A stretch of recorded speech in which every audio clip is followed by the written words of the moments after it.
What is the craziest case of rich people problems you've seen? I work for a high-end pet grooming service and got called to this billionaire's penthouse for an urgent styling emergency. The woman on the phone was sobbing hysterically, saying it was a complete disaster and she needed someone immediately or her entire evening would be ruined. I'm thinking maybe her dog got into something toxic or had a serious grooming accident. I rush over to this 50th floor penthouse with floor-to-ceiling windows overlooking Central Park. The doorman escorts me up in a private elevator like I'm visiting actual royalty. This woman answers the door in a silk robe, eyes red and puffy from crying, clutching a tiny Pomeranian like it's a dying baby. Thank God you're here. This is a complete catastrophe. I don't know what I'm going to do. She leads me into this massive living room with crystal chandeliers, marble floors, and furniture that probably costs more than my entire house. Art on the walls that I recognize from museums. I'm expecting to see some serious grooming emergency or injury. Instead, she places the perfectly healthy dog on a velvet cushion and points at its tiny paws with trembling hands. Look at this absolute disaster. Duchess and I always coordinate perfectly for events, but this is completely wrong. I stare at the dog's nails. They're painted in perfect rose gold, salon quality, not a single smudge. The woman is wearing a stunning champagne-colored evening gown that looks like it belongs in the Met Gala.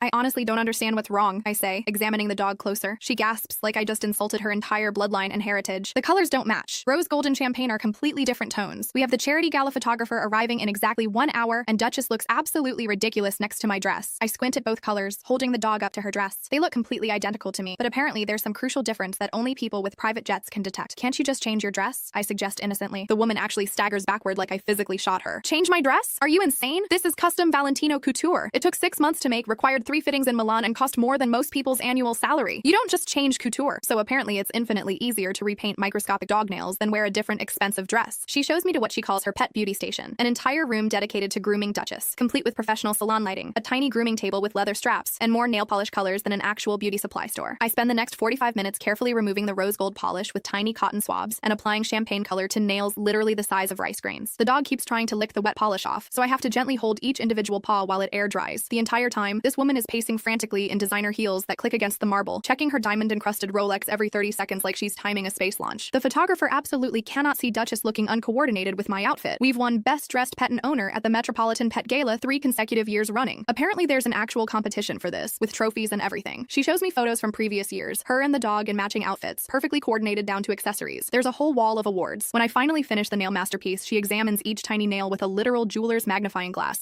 like she's inspecting diamonds at Tiffany's. Absolutely perfect. Now we're properly coordinated again. Crisis averted. She hands me $800 cash without even blinking. That's more than most people's monthly rent for painting dog nails because they were supposedly the wrong shade of gold. As I'm packing up my supplies, I hear her on the phone with someone. Crisis completely averted. Duchess and I are perfectly color coordinated again. Send the photographer up now. I looked back at this woman who just paid me more than a month's salary to fix a color coordination emergency that literally no human being on earth would notice, and realized I just witnessed the absolute peak of rich people problems. The dog seemed completely unbothered by the whole dramatic situation and just wanted treats. Neighbors, what's the most traumatizing thing that ever happened to you? My new neighbor seemed perfect, a sweet old lady who brought us cookies when we moved in, but at night she'd stand in her bedroom window, staring directly into my 6-year-old daughter's room just watching her sleep. I put up curtains, but my daughter kept saying, "Mommy, she's still watching." I checked, and sure enough, there she'd be, pressed against her window in her nightgown. When I confronted her, she'd just smile and say she was keeping my angel safe. She'd leave cookies on our porch with notes, "For my angel." Last week, my daughter woke up screaming. The old lady was in our backyard, trying to open my daughter's window. When I yelled at her, she just smiled and waved, holding up a small pink dress. I called the police immediately. When they arrived, what they found chilled me to my core. Her house was filled with photos of my daughter sleeping, hundreds of them, but that wasn't the worst part. In her attic, they found a small bed, decorated exactly like my daughter's room, with a doll that looked just like her. The police discovered she'd lost her granddaughter to cancer last year, a little girl who looked identical to my daughter. She'd convinced herself my child was her angel coming back. They found journals about their future together once she brought her angel home. She's getting help now, but we're moving next week. My daughter won't sleep without lights, and I still check the windows every night. Teachers, what's the dumbest reason a student has argued with you? My senior AP Literature students had to analyze Shakespeare's Macbeth, a play about ambition's corrupting influence. After 3 weeks of discussions, Olivia submitted a paper arguing Macbeth was just misunderstood and actually the hero. When I returned her degraded paper with feedback, she immediately raised her hand. I don't understand why I got a D. My interpretation is valid. I explained literary analysis requires textual evidence, which her paper lacked. That's just your opinion, she replied. Shakespeare is dead, so no one knows what he really meant. The class went silent. I explained interpretations must be supported by the text. The next day, she arrived with both parents demanding a meeting. During our conference, Olivia pulled out her phone. I asked ChatGPT if my interpretation was valid, she announced triumphantly, and it said all interpretations have merit. Her parents nodded. I asked to see her prompt. She'd written, "Tell me Macbeth is misunderstood and actually the hero." So you instructed AI to confirm your pre-decided conclusion? I asked. Exactly, she said, missing the irony. Since AI analyzed more Shakespeare than you ever could, it's objectively right. Her father added, "Technology doesn't have biases like teachers do." I pulled up the play. Could you show me where in the text Macbeth demonstrates heroic qualities after Act 1? After awkward silence, Olivia replied, "I don't need to. The AI agrees with me, so I deserve an A." I still think about this whenever people claim critical thinking isn't worth teaching anymore. Parents, how did the system fail your child? My daughter's school counselor called during my lunch break. "We need you to come immediately." Her voice trembled. Lily's refusing to speak to anyone. My heart stopped. Lily, my bubbly 7-year-old who never stopped talking, refusing to speak? The same girl who gave a presentation on butterflies to strangers at the park last weekend? I dropped everything and broke every speed limit driving to her school. The hall halls were eerily quiet, my heels echoing against the colorful tile floors lined with student artwork. Lily's butterfly drawing stared back at me from the star student wall. I found my daughter curled into herself in the corner chair, knees pulled tight against her chest. Her eyes were vacant, unfocused. Her yellow dress, her favorite, was wrinkled and dirty at the hem. The sparkly butterfly clip I'd fastened in her hair that morning was gone. "Lily Bean?" I whispered, kneeling beside her. When I touched her shoulder, she flinched like my fingers were made of fire. I'd never seen her like this. Not when she fell off her bike and needed stitches. Not when our dog died. "What happened?" I demanded, turning to the counselor, fighting to keep panic from overtaking me. She shifted uncomfortably. "We're not sure. She was fine at recess, then her teacher sent her to music class. When Mr. Roberts brought her back, she was like this." The principal joined us, his tie slightly askew. "Children sometimes have emotional episodes," he said, not meeting my eyes. "Perhaps something upset her with her friends." I took Lily home. That night, she wouldn't eat dinner, wouldn't talk, just clutched her favorite stuffed rabbit with the missing ear. While helping her change into pajamas, I noticed dark purple bruises encircling her wrists like macabre bracelets. My stomach lurched. "Baby, who did this to you?" I asked, trying to keep my voice steady. Her tiny voice finally broke through, so quiet I had to lean close. "Mr. Roberts said it's our secret game. If I tell, something bad will happen to you and Daddy." My blood turned to ice. Mr. Roberts, the beloved music teacher who'd been with the school for 5 years, the one parents fought to have their children placed with because he made special time for talented students. I called the police that night. With a child psychologist's help, the interview revealed everything. For months, Roberts had been taking special students to the supply closet during lunch, telling them they were chosen for secret music lessons. He'd restrain them with zip ties, explaining the bruises, and do unspeakable things while recording with his phone. Lily wasn't his only victim, just the first brave enough to break through her terror. The principal called me the next day, his voice hollow. "We found recordings on his school computer. Dozens of children. Over 3 years." He paused. "We never knew." "You should have known." I cut him off, my voice trembling. "It was your job to know." When I asked why nobody noticed, the answer destroyed me. "We received complaints before," he admitted reluctantly. 3 parents reported concerns last year about inappropriate touching, but there wasn't enough evidence. The superintendent said we couldn't ruin a man's career over unsubstantiated claims. He and Roberts, they went to church together. The revelation spread through our community like wildfire. Other children began talking. Parents connected seemingly innocuous changes, bedwetting, sudden fear of school, to something sinister. One mother realized why her daughter had suddenly cut off her long hair the day after her special music lesson. At the emergency school board meeting, 17 families sat in silence as the superintendent resigned in disgrace. The final blow came when records revealed Roberts had been transferred from another school district after similar accusations. They'd known all along. They'd passed a predator from one hunting ground to another. As we filed a class action lawsuit, Lily slowly began speaking again, first in whispers, then sentences. The day she laughed at her dad's silly pancake shapes, I broke down in the bathroom, sobbing with relief. The system had failed her, failed all these children, but her courage stopped it from happening to others. Some nights I still find her checking the locks on her windows, but she's healing. The hardest lesson wasn't for the children. It was for us parents who blindly trusted a system designed to protect its reputation rather than our kids.